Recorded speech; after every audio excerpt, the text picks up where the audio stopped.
I now call the September 4th, 2025 Senior Citizens Advisory Board meeting to order. Has this meeting been properly noticed and posted in compliance with the Nevada Open Meeting Law? Yes, it has. Would the Deputy City Clerk call the roll, please? Chair O'Rear Cameron, Present. Vice Chair Graham, Present. Member Galati, Present. Member Mosdeen, Present. Member Drum, excused, Member Lee, Present. Member Tilzer, Present. and Member Young, excused. Thank you, Chair. You have a quorum. Thank you, Deputy City Clerk. Item number 3, public comment. Comment during this portion of the agenda must be limited to matters on the agenda for action. If you wish to be heard, come forward and give your name for the record. The amount of discussion, as well as the amount of time any single speaker is allowed, may be limited.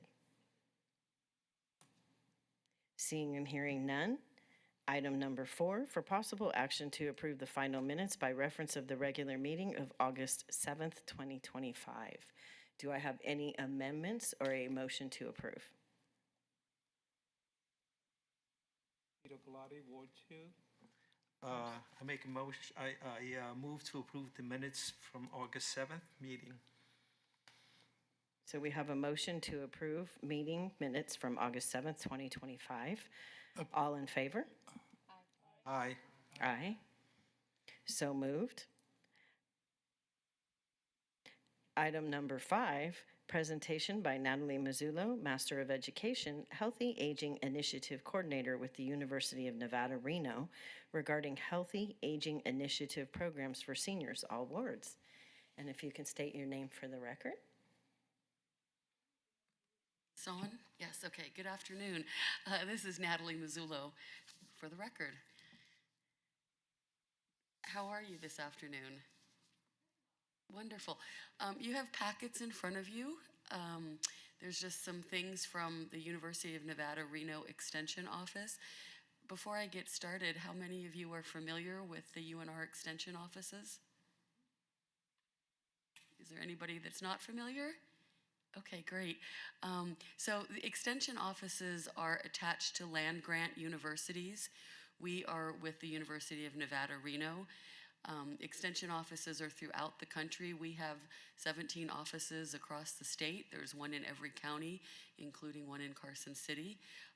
Extension offices typically are known, they're community-based, and they service the community that they're in. So every extension office that's in a community services that community and works really closely with the boards and county commissioners, city planners, those types of things, to really provide the necessary education for those communities. Many of you may know the 4-H program or Master Gardeners. Those are both extension programs and have been for many years. Here in Nevada, we have both of those, a Master Gardener program and 4-H, which is a youth program. We do a lot of after-school programming. But we also have a healthy aging team, which is unusual. Not all extensions have a healthy aging focus. We usually focus on health and nutrition, a lot of agriculture, how the communities and economic development within the community. But ours is very fortunate, and we work very closely with the university and faculty members. I myself am faculty with the university, and I'm really excited to tell you a little bit about the programs that we run here in Clark County. So on a slide here, you can see these are some of the main programs that we run. And here's my small team up in the corner there. I'm very proud of them. I was doing our calendar for my director today, and we have 60 classes and events scheduled for the month of September. So we're a busy group, even though we're kind of small. Many of the programs that we offer and that Extension offers are evidence-based programs. They're either research-based, evidence-informed, or evidence-based themselves. An Aging Mastery program is an evidence-informed program. It was developed out of the National Council on Aging. We run that in our older adult resident communities, which would be our Nevada Hand properties, our Ovation properties, those types of residential independent living communities. We also run them in senior centers and community centers across Clark County. The program is, there are 10 items or 10 different lessons that are part of the Aging Mastery Program, and we do things like advanced planning, so you can plan for end of life, financial education or financial fitness, we call it. We do falls prevention, nutrition, physical activity, all different kinds of how to stay healthy. And it's not just, again, physical activity and nutrition. It's all the other kind of finances, like relationship education, and how to maneuver grandparents that raise their grandchildren. How do we provide them tips and resources? So that's really what Aging Mastery does. And it really helps to get older adults to set goals and to live a healthy, happier, longer life. We're also really excited about Bingo Size. It's out of the University of Kentucky, and it's bingo, but they combine it with exercise to make it more fun. But then in addition to that, we have educational questions. So we teach a falls prevention module, we do a nutrition education module, we have a range of motion, and that's really for our assisted living folks that might not be able to do much more than be in a chair and be mobile. And then we have our regular exercise program. And again, we teach this at the residential communities like Ovation and Nevada Hand, as well as all of our senior centers. We can do pop-ups of these as well, but it is a 10-week series. And so we teach it twice a week. We also do community outreach, and these are tabling events. This might be of interest to the group because we can be asked, we're often asked by county commissioners and folks in the community to come and perform or provide a table or an educational interaction, so to speak, at health fairs and wellness fairs. We also do, believe it or not, back to school events where we do provide tips for grandparents that, again, are raising their grandchildren. There are over 24,000 grandparents that have legal guardianship of their grandchildren in Clark County, and there's more that have responsibilities to their grandchildren. It's just not a legal where they're the sole responsible for those children. So we do lots of events where we focus on lifespan education, not just older adult education. We do, again, nutrition education through our Cooking Matters class, and this teaches cooking tips. Again, we do this at our residential communities and our senior centers. We provide a snack with all of these, so the Cooking Matters class is pretty, they like it coming because they always get something to eat. This is the one I'd like to spend a little time with, our Disrupt Aging, and we teach that to UNLV students that are incoming. It's just to plant the seed that the aging population is here and we're here to stay. We're not going anywhere. And in fact, they themselves will one day, if they are lucky, be in this same population. And so they really should think about it when looking at careers or academic ventures, because there's a niche that the aging trend brings to the community. Older adults spend 61 cents of every dollar. That's quite a bit, and that's those over 65. So I'm not even included in that group, and I am an older adult myself, but I'm not yet included in that group. And I tell you that because marketing, really 70 to 80% of marketing is done towards the younger population, except we kind of hold the purse strings.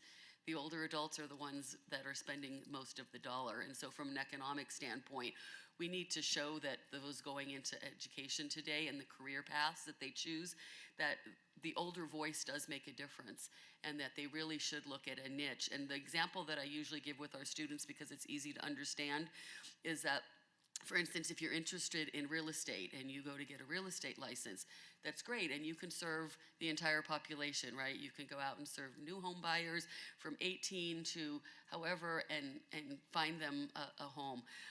But if you just narrow down that niche and looked at folks that are retiring, and you look at residential communities, you look at areas that are walkable, that are more invitable or safe and friendly for older adults, you now have a niche in real estate. And you kind of have a one step above the market, right? Because now you're focusing on a certain population. And that's that way with every academic career. I mean, I have students just drop them at me, just pop them out there, and I can find a tie-in to older adults and how there's a career that has a path that could benefit them in the future. It also lets them think that the choices they make now really affect how they age. And the example I give is my friend Patty was in a terrible car accident when she was 16. She was sitting in the car with her legs up like this. So her knees were up, which, as we know, probably wasn't super safe, but you know, we didn't wear seatbelts back then. So, and her knees hit the dashboard, and because of that, she hurt her knees. Well, at what I believe is a young age, she was 55, she had to have knee surgery. And it wasn't because she was 55. It was because she had injured her knee when she was younger. And that's a really good example to give to some of our younger adults, because it just goes to show them that, you know, when you say to them heart disease just doesn't happen, you just don't get congenital heart failure overnight, they kind of look at you. It's kind of like the smoking ads, and they go, yeah, right. But when you think about something that they can relate to about when they were 16 and how that affects how they age, it kind of puts it in perspective for them. And so we actually just taught this class to second-year medical students at UNLV Kirk Kerkorian School of Medicine. So even though we are University of Nevada, Reno, we do work closely with UNLV. One of the things I'm also proud of, and I brought several of them if you'd like to take some, there also is one in your packet, but it's our newsletter. We distribute this, there are 70,000 of these that go out every year. They do go out with 3 Square in the Golden Grocery commodities, again at our resident communities, at our senior center.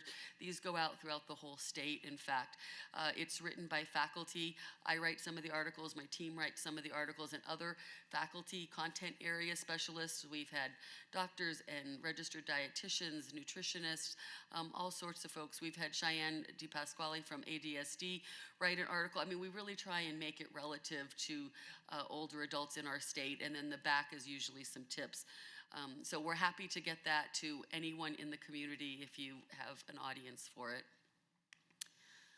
One of the other classes that we just started teaching is laughter yoga, and I know people kind of think that's sort of silly, like why are we teaching that? But it really does help with cardiovascular health, and it helps with your aging perception. If you're familiar with any of the work that Becky Levy does, she talks about how the perception of getting older is our enemy, right? In fact, if we reinforce ourselves positively with aging comments, we can live up to 7 years longer. So when we say to ourselves, oh gosh, my back really hurts, it's just from me getting old, or, you know, oh gosh, I can't see, let me put my glasses on so I can hear you better, you know, that kind of thing. We're really taking years off our lives, so we need to be proponents of our aging and really embrace it. I chose to shave my head when I turned 50 just because it was something to do, and this is how it grew back. So this is where I'm at now, and now I've got to find something to do when I turn 60. So if I come back when I'm 60 and I have dreads, you guys, it's only just because it's something different to do, but I try and embrace every step of aging, and because I think that it does help us as we age. One of the things I'm really super proud of is my team developed overnight camps, and I'm not sure if you're familiar with Camp Alamo, but Commissioner Kirkpatrick was kind enough to commandeer this overnight facility for us. It's in Alamo, Nevada, which is in Lincoln County. We have a collaborative agreement with them to run this camp there, and we decided that camping shouldn't just be for kids, right? The 4-H kids shouldn't just have all the fun and go camping. So we have an overnight camp for older adults. We can sleep up to 30 older adults at our camp. And I believe there's a flyer in your folders. On the back side, you can see what the rooms look like. They are full rooms. They have bunk beds, double bunk beds in each room, but we don't require our older adults to sleep on the top bunks. So we do 2 per room, which means we could only seat 30. We can sleep 30 instead of 60, but we have a lot of fun.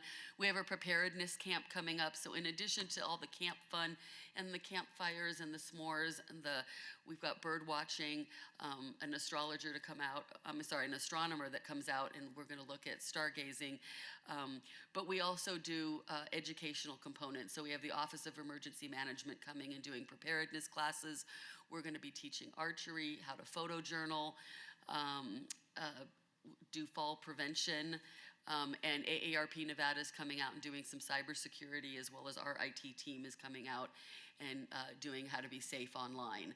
So it's really just how to be prepared. It is $199. We were fortunate this go around. AARP Nevada is a generous co-sponsor, and they gave us $2,000 to sponsor 10 campers. And so I'm proud to say our camp is full for October, but we do it every April and every October. And September of 2026, we're going to do a Grandparents' Day camp. And that is for grandparents that have legal custody of their grandchildren. They get to bring their grandchildren to camp with them. And we'll have classes for the kids and the grandparents, and then joint things that we'll do together. And it will be on the Saturday before Grandparents' Day. So that's something to look forward to. We do professional development. This is from our first annual summit. That is President Keith Whitfield of UNLV. He was our keynote speaker. Again, just to show that UNR and UNLV play nice in the sandbox. We like to do a lot of things collaboratively. We have joint faculty that work together, and Dr. Whitfield was kind enough to offer to be our keynote speaker. And for this particular conference, we talked about marginalized older adults and communities that live with dementia. Last year we did elder fraud, and this year we're doing alternative therapies. And so we'll be doing presentations on art, animal, dance, music, recreation therapies, and then we'll be doing a yoga laughter session just to kind of break things up and to be fun. But we do offer 6 continuing education units, and the who we provide the units to are on the slide, so I won't list them all, but they are for health professionals. We do this at least once a year, and we're open to do any other professional development when it comes to health professions in these professions if it has to do with older adults. So if that's something you're interested in, we can offer that. There is a flyer, by the way, for the summit in your handouts. We have a botanic garden. I'm not sure if anybody's aware, but we're on 215 in Windmill, and we have a beautiful botanic garden in our backyard. There are 4,500 plant varieties, and I was able to get a partnership with Neon Museum and our botanic garden manager, and we're going to get a Neon Museum art installation put in the garden soon. So that's really nice, but we offer tours. We open it up to senior centers, and anybody at any time can come in during regular work week hours and just tour the facility on their own. Excuse me. Oh, well, I believe that was the end of my presentation. I thought there was more. Yes, I'm sorry. I thought there was more, but that is it.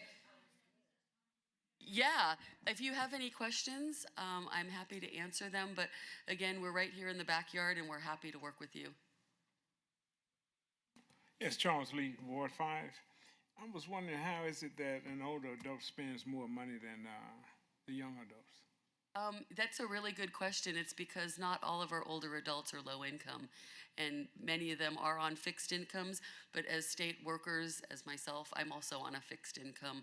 So a lot of it is just budgeting and planning. The research was done by AARP Economic Board, so I do, believe that it is accurate. But again, it's an average of money spent by all sectors of the aging population that's over 65. Caroline Mosdeen from Ward 6.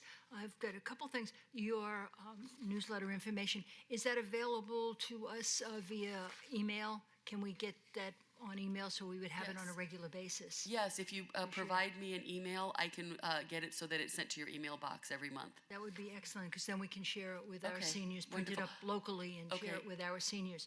That was my first question. My second question is, I was really fascinated by this 4-H camp and learning center. It sounds like lots of fun.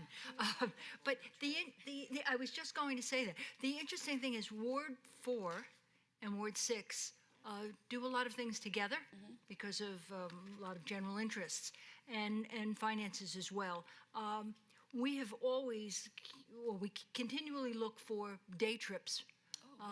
And some of the day trips that we've looked at, we go, oh, maybe that's too far, it might be this or that. But I think that we have sufficient number of active seniors who might be interested between the two wards. and would like to find out a little bit more information Yes. about that program. Maybe our two councilwomen would be willing to maybe just provide the transportation, and we could sign that up for and that's one overnight, is it? We can do a day trip. We bring students from the school district, from our school district here in Clark County, to the camp and do day trips, and it's like a 9 to 4 kind of thing. We provide the transportation. We have buses that can take up to 10 people, and we have 2 buses, so we can take some people if we needed to. Obviously, it would be nice if we had a big bus, but that's costly. But we can go up for the day. We have a chef that he's a registered dietitian that works for Extension, and he provides the meals while we're there. We can also do an archery. My entire staff is trained to teach archery, so that's one of the activities we do while we're up there. So we could do a whole day of it. Right. A day trip would be lovely, but quite honestly, I'm maybe we Okay. would start with that. But quite honestly, I think an overnight trip would be something that they would be very, very welcome. Just talking to the seniors that we have. Yeah, we are too. Okay. I would love to talk more with you So about I it. would certainly like to pursue that a little bit more. Perfect. From that aspect at this time. Let me turn it over to someone else until I have another question. Thank you Thank so you. much. It's an excellent program. Thank you. David Tills, Award 4. This may seem like an odd question, but when we talk about seniors, are we talking about 55 years old, 60 years old, 65? Is there a cutoff? That's a great question. Where do we draw the line? Yeah, so when I talk about older adults, it's 50 and above.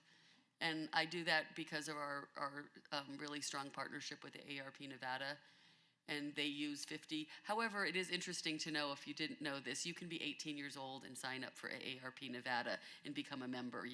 Any adult can be a member, but I like to use 50 because of that. I also use that because I spent many years working for the School of Medicine in Reno.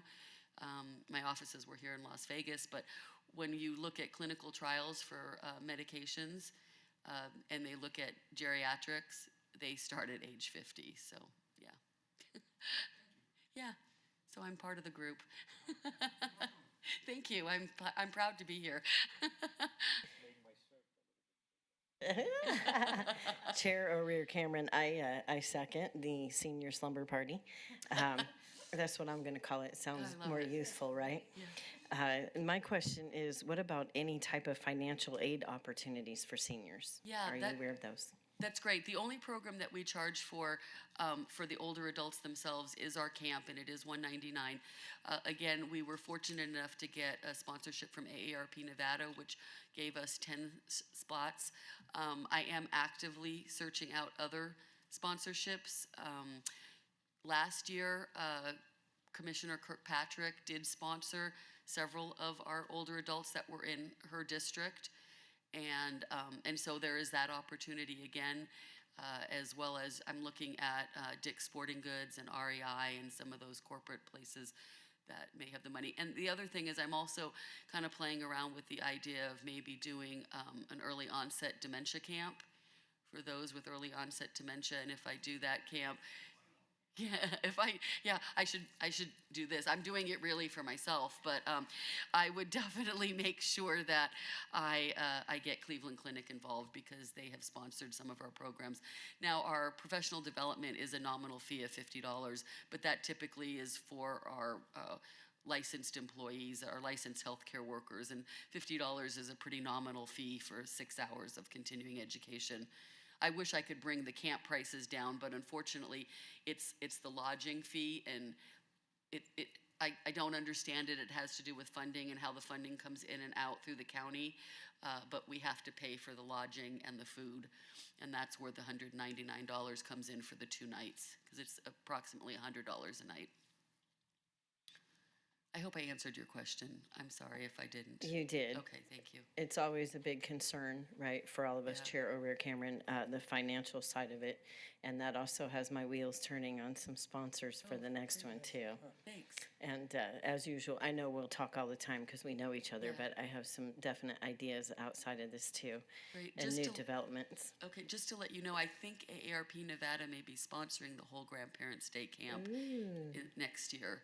They're very interested, and they just got their new director I believe his name is Todd Story, and I'm not positive, but I think that's his name. And so we're working to see if they're going to pick up the whole camp for next year. Does anyone have any other questions? Probably not until you go through the packet, right? So if you could also, for the record, make sure that you say how you can be contacted, excuse Oh, me, yes. because we are being recorded, and that way if we're sharing any of the information, we can all go back to the YouTube and get Oh, it. yeah, that would be great. Okay, so my email address is the first letter of my first name, which is N, my last name, Mazzullo, Mazzullo, @unr.edu. And my phone number is 702-948-5911.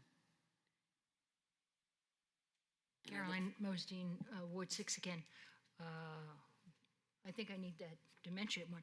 I just totally lost train of thought here while you were doing that. That's great information. Oh, I did write it down though.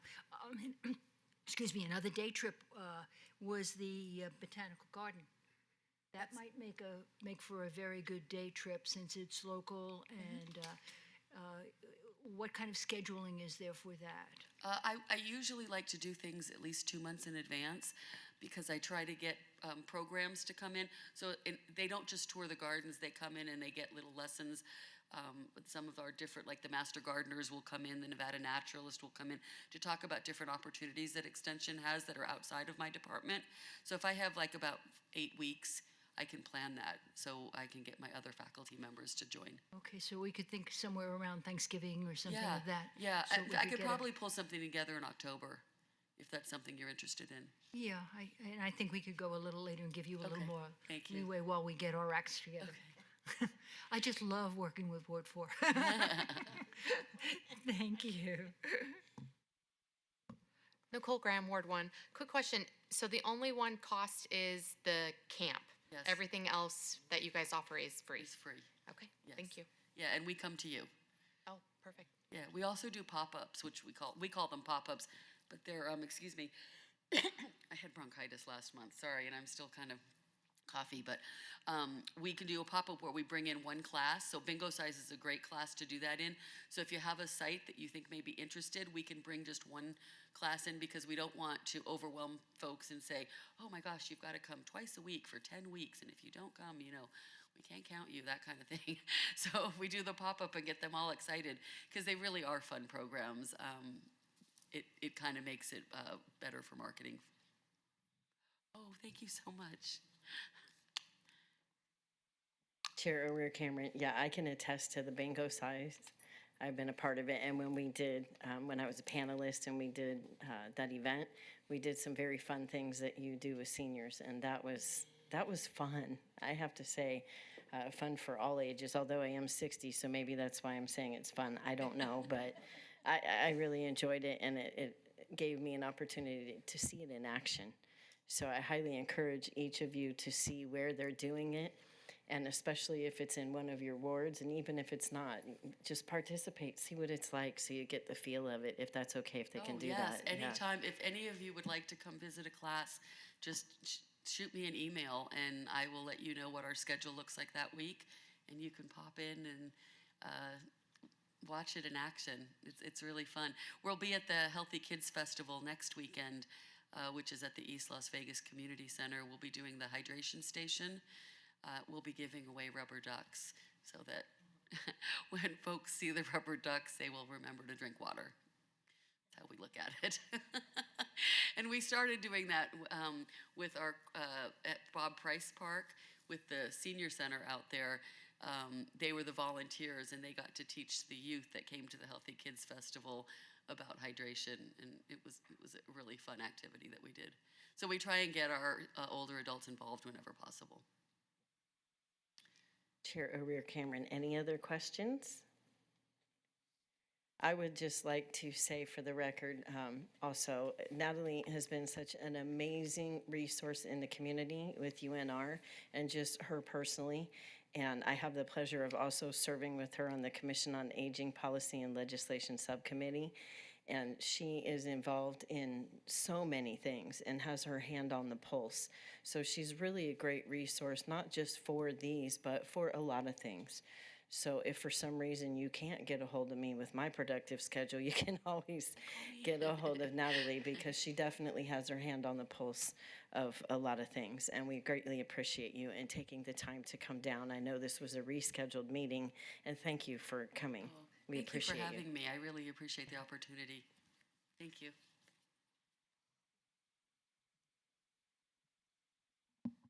Item number 6, report by Gregory Gray, Management Analyst 1, regarding senior issues received by the Department of Neighborhood Services, all wards. Good afternoon, Chair and members. Gregory Gray for the record. I just have one item to report on, and it was in regards to a care coordination case we received yesterday. We received a call from the recreation coordinator at Centennial Hills Active Adult Center, where we had a senior that was effectively abandoned by his spouse. Him and his spouse were unhoused for quite a while. Olga had been steadily communicating with them at Centennial Hills when she visits to connect them with services, and the wife refused services for the both of them. And it wasn't until recently, over the Labor Day weekend, that he was returned to the center by the family that found him. His family had found him, and so they brought him to the center because they weren't sure where else to take him. And there's concerns over housing, future housing for him. He has no ID, insurance, or documentation on him, so he's not able to access his bank account. He's not able to access his insurance, so there's concerns about that. The family has been doing their best to try to coordinate with him. They have extenuating circumstances that they have to deal with, and they have to leave town. So he has suffered from a stroke and is using a walker. So he does need round-the-clock care, and he has a tendency to elope. So there was concern from the family about leaving him home by himself, and there was no one available to stay home with him. Unfortunately, because of the services that are available through his insurance, he would need access to that. If he needed to pay for personal care assistance, he would need the financial means to do so. He nor the family do not have that at this time. Concerns about continued homelessness given his condition. And of course, as I mentioned, the family's inability to care and be responsible for him given the situations that they are going through. So after a lengthy discussion with the family, the unfortunate solution, and I call it unfortunate because I had to advise the family that if they did not have the means to care for him and he did not have the means to care for himself, he is effectively homeless and he would have to utilize the services of our courtyard. The board has toured the courtyard, and as you have seen, it is not ideal for seniors, especially seniors of his condition. I also had to advise the family that while shelter services are available, they do require seniors to be able to perform a number of daily tasks on their own, taking care of themselves, getting out of bed, going to the restroom. And given his condition, we weren't sure if he would be able to do that.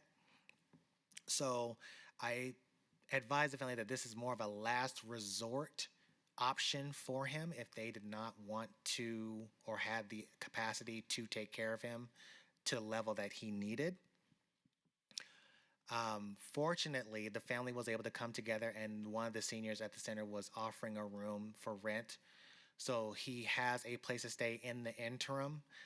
We don't know where his wife is at. There has been communication with the wife, but there seems to be some mental decline going on. She has absconded with his documentation, his ID. She most likely has access to a bank account. She refuses to return. She refuses to return any of his items. So while he is in this interim housing, Olga and myself, as well as the recreation coordinator, will meet with him once he returns to the center to see about getting him on track to getting him new ID, getting him ID access for his insurance. With state services being down, that is kind of like on hold, in a holding pattern right now. So our main thing was making sure that he is safe and sound, which he is for the time being. We are all on alert and we are on standby until he is ready to continue accessing services. And that's all I had to report at this time. Actually, I do have one more item. Member Lee brought up the concerns regarding the fitness fee at Doolittle Senior Center. We reached out to the staff and the director of Parks and Recreation. We were informed that there was a mandate across all facilities to increase the fitness fees for all centers that had fitness centers. And that was what was done in accordance with their mandate. He has informed me that there are some members that are not happy and have spoken out against this. So I advise Member Lee that I will be connecting him with the chair as well as Councilwoman to discuss this further. And that's all I had to report. Thank you. And thank you for the update on the senior. I had not been involved in that in a while, and I'm glad to hear at least that he's going to be getting the assistance. Because honestly, with my touch points with them, the wife was definitely the one that was refusing all of the services that had been offered to them, even when we had housing officials there for a seminar. It was being refused, and unfortunately, the way things work, we cannot assist when that happens. I agree. Greg agreed for the record, and I made the family aware that this was an inevitable consequence of those choices.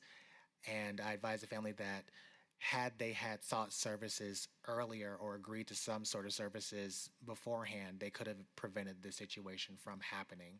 And that is a word of warning to all of our seniors that wait until the last minute to seek help. Don't wait until the last minute.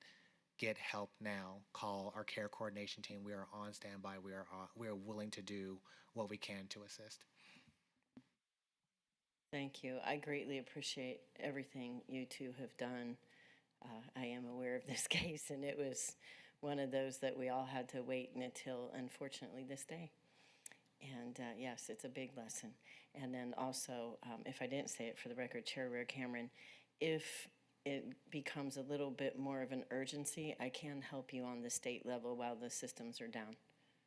I can do so. Yes, and we do appreciate that, Greg. Great for the record. I think given how fast the situation occurred, we knew that it would take a while for any services, any real proactive services to take place. And so we were kind of like in emergency mode, just trying to make sure that he was going to be okay before the center closed, because the family was trying to leave him there. And we were like, this is not an overnight facility.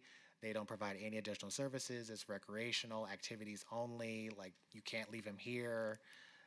So there was a lot of education, like learning opportunities for the family, in regards to what our senior centers actually do and what care coordination does.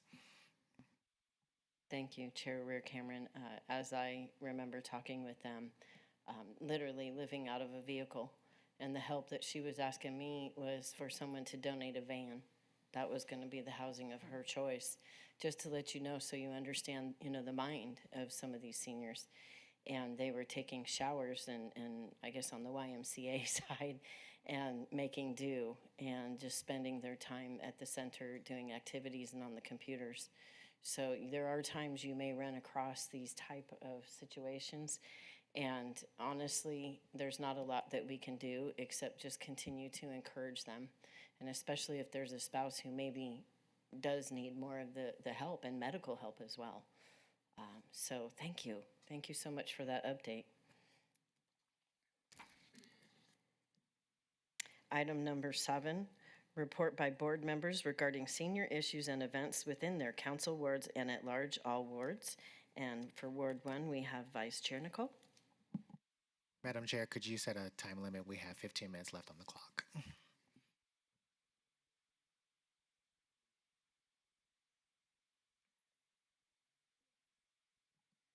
Chair Rear Cameron, yes, 2 minutes for each. 2 minutes. Got it. Nicole Graham, Ward 1. Update we did last month at Lieberman Senior Center. We did a Dementia Friends training. We had a great turnout. We had over 10 recipients, which was really great, getting more of that awareness out there with the residents. with Ward 1. And then that would be it for Ward 1. I am looking to get us the Campus of Hope, more information. That did start. There is some back and forth controversy with some of the residents in Ward 1. They love the idea, just not the location has been the biggest. But other than that, we'll try to get more on that. That's it. Thank you. And for Word 2, we have Vito Galati. Yes, I attended the monthly ward breakfast buzz, which is always very informative and well attended. I also attended, actually it was in June, but since we had a hiatus of 2 months and then I wasn't present here, I'll report it now, attended the annual forum back in June organized by UNLV Road Equity Allowance Project. The event brought over 80 attendees, including experts in traffic safety, Clark County Commissioner Mike O'Neft. I had a productive conversation with Leah Grimaldi. I believe she's a civil engineer with the city of Las Vegas regarding local traffic concerns. As a result, new traffic systems were installed in 3 key areas of the neighborhood on Fort Apache. And additionally, a study is pending for the installation of tubular delineators in the medium of a high traffic corridor with significant pedestrian and bicycle and school bus activity. At the forum also spoke with Erin Breen, director of the Road Equity Alliance project at UNLV's Transportation Research Center. She shared valuable insights on efforts to reduce pedestrian fatalities in Clark County and expressed interest in presenting our board if we extended the invitation. That overall was a very productive conference, and I highly recommend it. Thank you. Thank you. Yes, let's talk more about that. 100%. And now we have Word 3 is absent, so we have Word 4, David Tilzer. David Tilzer, Ward 4. Ward 4 in Sun City, it's been a nice, quiet summer for us. There hasn't been a lot going on. However, the Sun City Security Volunteer Force had to change their name to the Sun City Patrol for legal reasons. So the people were questioning that, and purely for legal reasons. So it's now not a security, it's just a patrol. It's the same people in the same cars doing what they did. It was just a legal issue. This is interesting. We have 2 restaurants that Sun City owns. They're both going through renovations right now, and one of them has leased out a section of one of the restaurants for poker machines. This is the first time Sun City is actually trying this. We hope it works out well for everybody. They'll lease to somebody that feels they can do well, and we will collect the money from the lease. So at Sun City, they feel that is a win-win for them. Coming up, we're having it's called the Memory and Balance Expo. It's being run by the medical students at UNLV, and they'll be doing all the testing of they check your balance, which I did last year and I failed, and the memory, so they're checking that. It was well attended last year, and I'm sure this year it will be also. A lot of residents, when I talk to them, I ask them what their real issues are, and the main 2 they all seem to mention are prices going up, and they're all on fixed incomes, and some are a little lower than others, and security. So they're just being told to watch around themselves and be aware and always be out with somebody, don't be alone. The last thing, which I had been waiting for an update, and it actually came into me this morning, so I hadn't even had time to put notes on it, but Sun City will be sponsoring a seminar on how to avoid being defrauded and ripped off by contractors. This affects everyone, but I think the contractors that are not reputable really take advantage of seniors. So that is coming up at the September 24th. and I will be there. I will take notes and bring any literature I can to see what's doing and how we can all be positive with this, whether they're seniors or not. But for this, I think it'll be a very interesting discussion. Thank you. Thank you. Also, Ward 4 would be myself, Chair O'Rear Cameron. For the sake of time, I have been on the Nextdoor Neighborhood app, as you hear me speak a lot about, and that is where I'm finding a lot of people who think going on there is where to find resources. And although I do see a lot of good resources being commented, there, of course, are times when these things are just absolutely going to send them in the wrong direction. So I take it upon myself to message them and let them know my advocacy and give them the resources through a private message as well as my email so that they have access when they're going through it, especially if they're doing anything like contractors or various companies for power of attorney, et cetera, because a lot of people will tell them to do some of the things that will really get them in trouble, unfortunately. And the people are just trying to give them help, but it can be an unfortunate challenge. The other thing is, of course, I continue to get calls because I have been out in the community. Seems that a lot of people know my email and number, and it is 100% the rising costs is almost every single call, and it goes down to the basic needs that they're having to figure out how they can get this prescription because they need to be able to make their housing payment, whether it's rent or their mortgage. And it goes down to that every time where they're tossing up between their health and their housing. So just for the record, I want to say that it still continues to plague us, and I would honestly say more than ever. I do know that there was legislation passed this legislation session so that we can get some more affordable housing, and they are putting together the teams for all of that.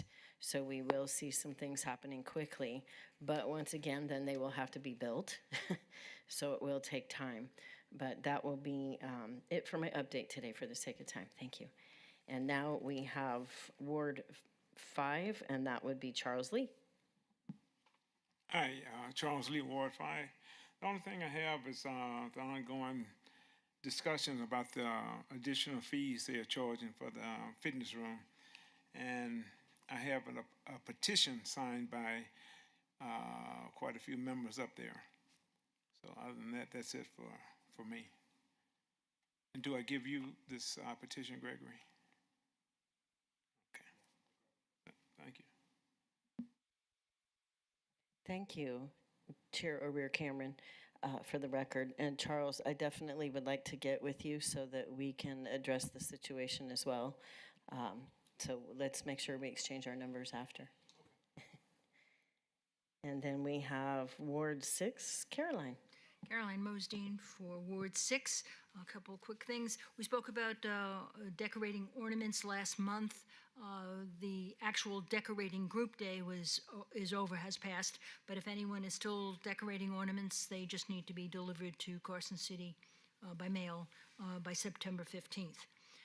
There's also at the Centennial Hills Amphitheater, the Fat Cat Swinger. It's a concert at the amphitheater, and that's on Saturday, September 13th from 7 to 10 p.m., and that's a free program. So bring your blankets and low chairs and go enjoy that. I'd like to also remind everybody that Councilwoman Nancy Bruni for Ward 6 does have her Bocaditos, which is basically where you can bring up any community issues and have a nice conversation with many other people who show up from the community. And that's next Thursday. It's always the Thursday after our meeting. So that would be next Thursday. In regard to affordable housing, I don't know any specifics, but I do know that I've been by the Ovation Housing, which is not totally finished, but at Decatur and 215 over by Costco. There are signs there now for accepting applications and interest. So that would be something if people are interested in that. Also, as far as affordable housing, and this is going to be well for the future, I do know that Councilwoman Bruni did go to a groundbreaking ceremony for North Las Vegas for affordable housing. So we'll have to keep an eye out for that. And then lastly, a little bit in advance, but the Night of Souls October 25th. It's going to be for, obviously, just before Halloween. And it's going to be over at Sun City. So Sun City Desert Vista Ballroom, there is a cost for that for $65. You can make reservations by suncitysummerlin.com. And it's a whole evening of lots of stuff, including dancing and costumes and singing and all kinds of fun stuff. So if you have any interest in that, please keep an eye out for Night of Souls for Saturday, October 25th. Thank you. Thank you. And that's it for the ward reports. Item number 8, discussion regarding next steps and future meeting topics of the Senior Citizens Advisory Board, all wards. I know we have a running list, so if anybody has anything outside of that list, please go ahead and let us know. Caroline Mosdeen, Ward 6 again. I just would like to ask and reiterate the interest in ward maps. We still don't have the maps that are redrawn were redrawn last year. So if we can get hold of those, and preferably on at least 11 by 16, because if we want to post them somewhere or use them for a presentation, once again, we'd really appreciate the larger size maps. Thank you. Thank you. Is there any other discussion regarding next steps, future meeting topics? Okay. Item number 9, citizens' participation. Public comment during this portion of the agenda must be limited to matters within the jurisdiction of the board. No subject may be acted upon by the board unless that subject is on the agenda and is scheduled for action. If you wish to be heard, come forward and give your name for the record. The amount of discussion of any single subject, as well as the amount of time any single speaker is allowed, may be limited. Do we have any citizens' participation? Seeing and hearing none. Our next Senior Citizens Advisory Board meeting is on October 2nd, 2025, in our new location here at the, what is this called? I'm sorry, the public meeting room of the new Civic Center building. There we go. Got it. And that is always at 1 p.m. And we are now adjourned.